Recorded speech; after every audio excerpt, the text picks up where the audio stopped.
Join అయిన తర్వాత loan qualify అయిన ఒక నెలకి నాకు జస్ట్ సర్జరీ జరిగింది. కరోనాలో వ్యాక్సిన్ తీసుకున్న తర్వాత చాలా మందికి అనారోగ్య పాలయ్యారు. దాంట్లో నేను కూడా ఒక 15 సంవత్సరాల తర్వాత వచ్చే రోగం ముందే వచ్చేసి బ్రెయిన్ సర్జరీ చేసి నాకు 70 కుట్లు పడ్డాయి. సో 70 కుట్లు పడ్డాక తర్వాత నేను 6 నెలల వరకు ఫోన్ ముట్టుకోలేదు. దాదాపు 10 నెలల వరకు నేను బిజినెస్ లో జాయిన్ అయ్యి 3 నెలలు జాయిన్ అయిన తర్వాత 10 నెలలు నేను పని చేయలేదు. ఇక్కడ చాలా గమనించదగ్గ విషయం, జాయిన్ అయ్యి బ్రౌన్ చేయడం రాను 10 నెలలు నేను పని చేయలేదు. ఇప్పుడు అందరికి మనం ఏం చెప్తున్నాం, పని చేస్తేనే డబ్బులు వస్తే పని చెప్పే పైసలు. ఇక్కడ గొప్పతనం ఈ సిస్టమ్ ఏంటంటే మనం ఒక నెట్వర్క్ క్రియేట్ చేసిన తర్వాత మనం పని చేయకపోయినా మన నెట్వర్క్ ముందుకు తీసుకెళ్ళిపోతుంది.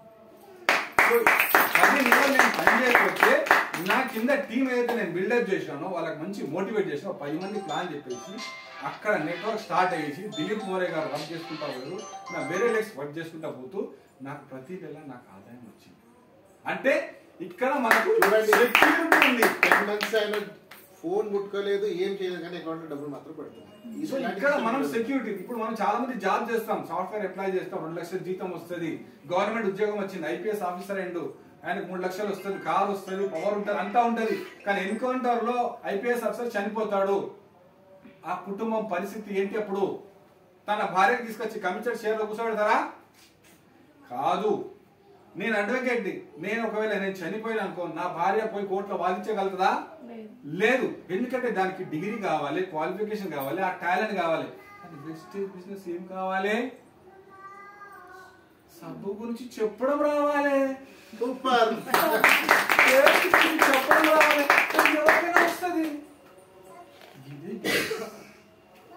సో ఇక్కడ ఏంటి మనకు కావాల్సింది ఏంటంటే మన మోమాటం వదిలేయాలి, భయపడడం వదిలేయాలి, నిర్భయంగా ముందుకు మాట్లాడాలి. సో ఎవరికి చెప్తున్నా మనం 10 మందికి చెప్పలేమా?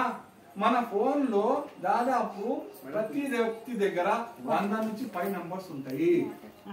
ఆ 5 నంబర్స్ లో 10 మంది చాలు, మేము ఎక్కువ మంది వద్దు. ఆ 10 మందికి చెప్తే, ఆ 10 మందికి మంచిగా అర్థమైతే, 10 మంది కాస్త 10 మంది చెప్తే 100 మంది అవుతారు. ఇందాక మన స్వాతి మనం చెప్పారు కదా,